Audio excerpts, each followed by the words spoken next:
മീൻ എന്തിനാണ് കിസ് ചെയ്യണമെന്നുള്ളത് ആരും തെറ്റിദ്ധരിക്കണ്ട. നമ്മൾ ഈ ഒരു മീൻ വാങ്ങുന്ന സമയത്ത് ചില കാര്യങ്ങൾ നമ്മൾ മനസ്സിലാക്കി വാങ്ങിയിട്ടുണ്ടെങ്കിൽ നല്ലതാണ്. അല്ലെങ്കിൽ നമ്മൾ ആ ഒരു മീൻ വാങ്ങാൻ വേണ്ടി കൊടുത്തുള്ള ക്യാഷ് നമുക്ക് പോകുന്നതാണ്. ഈ ഒരു മീനിൽ ഒരുപാട് വെറൈറ്റികൾ വരുന്നുണ്ട്. കാക്കത്തിരണ്ടി, മൂത്രത്തിരണ്ടി, പുള്ളിത്തിരണ്ടി, അങ്ങനെ ഒരുപാട് തിരണ്ടികൾ വരുന്നുണ്ട്. നമ്മളെ നാട്ടിലാണ് ഇതിന് തിരണ്ടി എന്ന് പറയുന്നത്.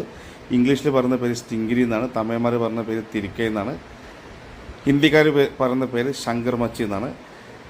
നല്ല ഹെൽത്തി ആയിട്ടുള്ള നല്ല ടേസ്റ്റ് ആയിട്ടുള്ള മീൻ തന്നെയാണത്. നമുക്ക് 2-3 രീതിയിൽ നമുക്കിത് പാകം ചെയ്യാൻ പറ്റും. ഒന്ന്, തേങ്ങ വറുത്തരച്ചിട്ടത് കറി വെക്കാൻ പറ്റും. 2, നമുക്ക് ചിക്കൻ ചില്ലി ഉണ്ടാക്കുന്ന പോലെ ഉണ്ടാക്കാൻ പറ്റും. ഞങ്ങൾ സാധാരണ ഉണ്ടാക്കുന്നത് തേങ്ങ വറുത്തരച്ചിട്ടും ചിക്കൻ ചില്ലി ഉണ്ടാക്കുന്ന പോലെയാണ്.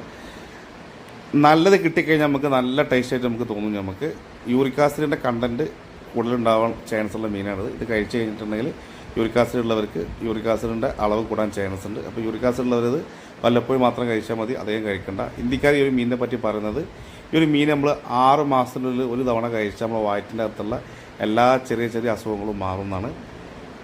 പിന്നെ ഫീഡിങ് മദറിന് നല്ലതാണിത്. ഫീഡിങ് മദറിന് ഈ ഒരു മീൻ നല്ലതാണ്. വയറ്റിലുള്ള ഗർഭിണികൾക്കും ഈ ഒരു മീൻ നല്ലതാണ്. മീനിൽ മുട്ട ഉണ്ടാവാറില്ല, പ്രസവിക്കുന്ന മീനാണ്. പ്രസവിക്കുന്ന മീനുകളാണ് ഷാർക്കും. ഇതും പ്രസവിക്കുന്ന മീനാണ്, മുട്ട ഇല്ലാതെ പ്രസവിക്കുന്ന മീനാണ്. പറഞ്ഞു വന്ന കാര്യം എന്ന് വെച്ചിട്ടുണ്ടെങ്കിൽ, ഈ ഒരു മീൻ വാങ്ങുമ്പോൾ നമ്മൾ കറക്റ്റായിട്ട് നോക്കി വാങ്ങിയിട്ടില്ല എങ്കിൽ നമ്മളെ കയ്യിലുള്ള ക്യാഷ് പോകും. മൂത്രത്തിരണ്ടിയാണ് നമുക്ക് കിട്ടണമെന്നുണ്ടെങ്കിൽ നല്ല മണമായിരിക്കും. മണം എന്ന് പറഞ്ഞാൽ മൂത്രത്തിൻ്റെ സ്മെല്ലായിരിക്കും.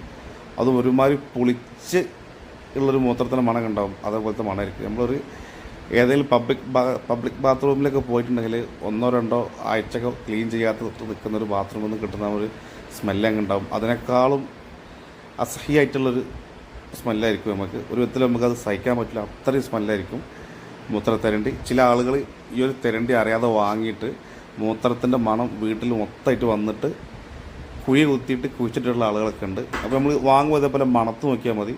ഇതിൻ്റെ മൂക്കിൻ്റെ അവിടെ അല്ലെങ്കിൽ വായൻ്റെ അവിടെ മണത്ത് നോക്കിയിട്ടുണ്ടെങ്കിൽ മൂത്രത്തിൻ്റെ സ്മെല്ല് നമുക്ക് കിട്ടുന്നതാണ്. അങ്ങനെ കിട്ടിയുള്ള തിരണ്ടി നമ്മൾ വാങ്ങാൻ നിൽക്കരുത്. ഷോപ്പ് വിൽക്കുന്ന ആളുകൾ ഇത് പറയാൻ ചാൻസ് കുറവാണ്. കാരണം പറഞ്ഞത് ആരും വാങ്ങില്ല. അപ്പോൾ നമ്മൾ വാങ്ങുമ്പോൾ ഞാനിപ്പോൾ മണത്ത് നോക്കിയ പോലെ തന്നെ നോക്കിയിട്ട് വാങ്ങിയാൽ മതി. അല്ലെങ്കിൽ ചോദിച്ചാൽ മതി മൂത്രത്തിരണ്ടിയാണെന്നുള്ളത്. ഒന്നും കൂടെ നമുക്ക് പെട്ടെന്ന് മനസ്സിലാക്കാൻ പറ്റും. ഇതിൻ്റെ ഈ ഒരു സൈഡ് ഇപ്പോൾ നല്ല റെഡ് സൈഡല്ല, മറ്റേ സൈഡ് കുറച്ചൊരു ബ്ലാക്ക് ആയിട്ടുള്ള ഒരിതുണ്ടാവും, ഒരു ഷെയ്ഡിങ് ഉണ്ടാവും. എല്ലാ ബ്ലാക്കും മൂത്രത്തണ്ടി എന്നല്ല പറയുന്നത്, ചിലതിന് ബ്ലാക്ക് ഷെയ്ഡിങ് വരാറുണ്ട്.